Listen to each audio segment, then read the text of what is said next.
ጉንፋን ሲይዘን የሚበረታብን እንዲሁም ደግሞ ረጅም ጊዜ የሚቆይብን ከሆነ ሰውነታችን ቫይታሚን ሲ እያጠረን እንደሆነ የነገረን ሊሆን ይችላል። ሰላም እንዴት ናችሁ? ዶክተር አሳንቲ ነኝ። እንኳን ወደ ዩቲዩብ ቻናሌ መጣችሁ። ዛሬ ደግሞ የምነጋገረው ስለ ቫይታሚን ሲ ነው። ዋነኛው ቫይታሚን ሲ ሁላችንም የምናውቀው የበሽታ የመከላከል አቅማችንን ይጨምራል። እንዴት ነው የሚጨምረው? እንዲሁም ደግሞ በቀን ውስጥ አንድ ሰው ምን ያህል ቫይታሚን ሲ ያስፈልገዋል? ቫይታሚን ሲን ከምን ማግኘት እንችላለን? እንዲሁም ደግሞ በተፈጥሮ ከምን አትክልቶች ቫይታሚን ሲ እንደምናገኝ እነግራችኋለሁ። ጉንፋን ለሚበረታበት ጓደኛችሁም ሼር አድርጉለት፣ ሰብስክራይብ ማድረግ እንዳይረሳ። ስለዚህ ስለ ቫይታሚን ሲ ስናወራ በዋነኝነት የሚታወቀው የመከላከል አቅምን በመጨመር ነው። እንዴት እንደሚጨምር በምሳሌ ላስረዳችሁ።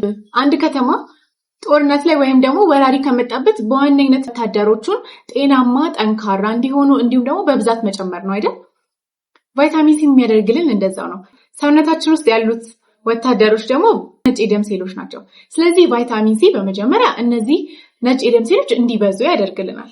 ሊምፎሳይቶች እንዲበዙ፣ ሊምፎሳይት ከበዛልን ቫይረስን የመከላከል አቅማችን ይጨምርልናል። ፋጎሳይቶች እንዲበዙ፣ ፋጎሳይቶች ብዙ ጊዜ ጀርምን በማጥፋት እንዲሁም ደግሞ የሞቱ ሴሎችን ያጸዳልናል።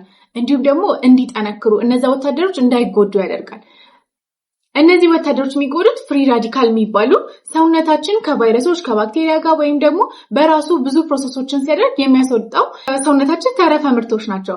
ቫይታሚን ሲ አንቲኦክሲዳንት ነው። ስለዚህ እነዚህን ተረፈ ምርቶች በቀላል መንገዱ በሰውነትን በማይጎዱ መንገድ ያስወግዳል ማለት ነው። ስለዚህ ወታደሮቹ ጤነኛ እንዲሆኑ ያደርጋቸዋል። ምን በላውም ሊሆን ይችላል። ከብዙ ነገሮች የምናገኛቸው አይረኖች ወደ ውስጥ ወደ ሰውነታችን እንዲገቡ ያደርጋል። ሁሉም ቀይ የደም ሴሎች አይረን በውስጣቸው ይይዛሉ።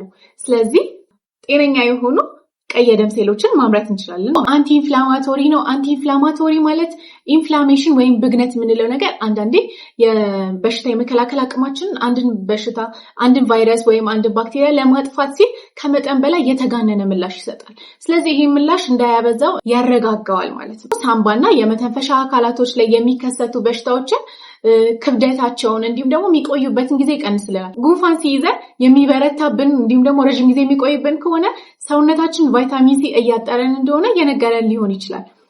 ሌላኛውና አሁን በስፋት እየተጠቀምንበት ያለው መንገድ ደግሞ የቆዳን ውበትና ጥንካሬ መጨመር ነው። ውበትን መጨመር ሲባል ቆዳን ፈካ ያደርጋል። እንዲሁም ጥቋቁር ነጥቦችን ከብጉር በኋላ ሊሆን ይችላል ከአንዳንድ ነገሮች በኋላ የመጡ ጥቋቁር ነጥቦችን ያጠፋል። ቆዳችን ግሎ እንዲያረግ፣ ሻይን እንዲያረግ የኮላጅን ምርትን ይጨምርልናል። ኮላጅን እንዲመረት የቫይታሚን ሲ እርዳታ ይፈልጋል። ስለዚህ የኮላጅን ምርትን ቡስት ያደርግልናል። ቁስል ቶሎ እንዲድን፣ ስለዚህ ቆዳችን ድፍን ከሆነ በዛ በኩል የሚገቡ ቫይረሶችና ባክቴሪያዎችን ለመከላከል ይረዳናል። አንድ ትልቅ ሰው በቀን በአማካይ ከ65 እስከ 90 ሚሊግራም በአንድ ቀን ውስጥ ቫይታሚን ሲ መውሰድ ይኖራል። እስከ 2000 ሚሊግራም ድረስ ኖርማል ነው። ከዛ በላይ ከሆነ ግን ጉዳት ይሆንብናል። ታዲያ ቫይታሚን ሲን ከማግኘት እንችላለን? ተጨማሪ የሆኑ መድኃኒቶችን መግዛት ነው። ሰፕሊመንት ነው። ሰፕሊመንቶች ብዙ ጊዜ ከ500 እስከ 1000 ሚሊግራም በውስጣቸው ይይዛሉ። ሰፕሊመንቶች ብዙ ጊዜ እንዲወሰዱ የሚመከረው ከቁርስ ጋር ነው። በተለይ ጨጓራቸውን የሚያማቸው ሰዎች ደግሞ ከቁርስ በኋላ ቢወስዱት ይመከራል። ሁለተኛው ደግሞ በተፈጥሯዊ መንገድ ነው። በጣም ብዙ አትክልቶችና ፍራፍሬዎች ቫይታሚን ሲን ይይዛሉ። ብዙ ጊዜ ሲባል የምናውቀው ብርቱካንና ሎሚ ነው። ግን ዛሬ የምነግራችሁ ከብርቱካንና ሎሚ የበለጠ ቫይታሚን ሲ ያላቸውን ፍሩቶች ነግራችኋለሁ። በዋነኝነት ደረጃ የሚጠቀሰው ዘይቱና በውስጡ 228 ሚሊግራም ይይዛል። ቀዩ የፈረንጅ የምንለው ቤል ፔፐር ወደ 190 ሚሊግራም ይገኛል። ብሮኮሊም 89 ሚሊግራም በ100 ግራም ውስጥ ይይዛል። ብርቱካንና ሎሚ ደግሞ ከ50 እስከ 70 ሚሊግራም ነው በውስጣቸው የሚይዙት። ፓፓያም ቢሆን ከ60 እስከ 70 ሚሊግራም ይይዛል በውስጡ። ስለዚህ እነዚህን አትክልቶች በደንብ ተመገቡ። ለቆዳ ደግሞ ቫይታሚን ሲ እንዴት ማግኘት እንችላለን ካለን ከመመገብ በተጨማሪ ቫይታሚን ሲ የምናገኝበት አንደኛ ቫይታሚን ሲ ሴረሞች አሉ። እነሱ ሴረሞች ቀጥታ ፊታችንን ከታጠብን በኋላ ፊታችን ላይ ቀጥታ መቀባት ነው። ከዛ ከ5 ከ7 ደቂቃ በኋላ ደግሞ ሰንስክሪን በላዩ ላይ መቀባት እንችላለን። ብዙ ጊዜ ጠዋት ላይ እንድንቀባ ነው የሚመከረው። ቫይታሚን ሲ ለፊታችን ቤታችን ውስጥ ማዘጋጀት እንችላለን። አንድ ብርቱካን ወይም አንድ ሎሚ ማዘጋጀት ነው። ከዛ ልጣጩን ነው የምንፈልገው። ከዛ ግማሽ ኩባያ ውሃ ውስጥ ማንተክተክ ነው። ከ5 እስከ 7 ደቂቃ ማፍላት ነው። ከዛ በኋላ አውርደ ነው ካቀዘቀዝን በኋላ በምንፈልገው ዕቃ እንቀይራለን። ከዛ አንድ ሾርባ ማንኪያ ሬት በውስጡ ጨምሮ ማማሰል ነው። ይሄንን ውህድ ታዲያ እንድናስቀምጠው የሚመከረው ፍሪጅ ውስጥ ነው። ከ3 እስከ 4 ቀን ሊቆይ ይችላል። ከዛ በላይ ይበላሽብናል። ቀለሙ ብርቱካናማ ወይም ቢጫ ነው የሚሆነው። ይሄ ቀለም ግን ወደ ቡኒነት ከተቀየረ ኦክሲዳይዝ አድርጓል ማለት ነው። ቫይታሚን ሲ ብዙ ጊዜ አንስቴብል ነው፣ ማለትም ደግሞ እንደዚሁ መቀመጥ አይችልም። እኛ በምንፈልገው መልክ ለረጅም ጊዜ መቀመጥ አይችልም። በሙቀት እንዲሁም በአየር በቀላሉ ሊበላሽ ይችላል።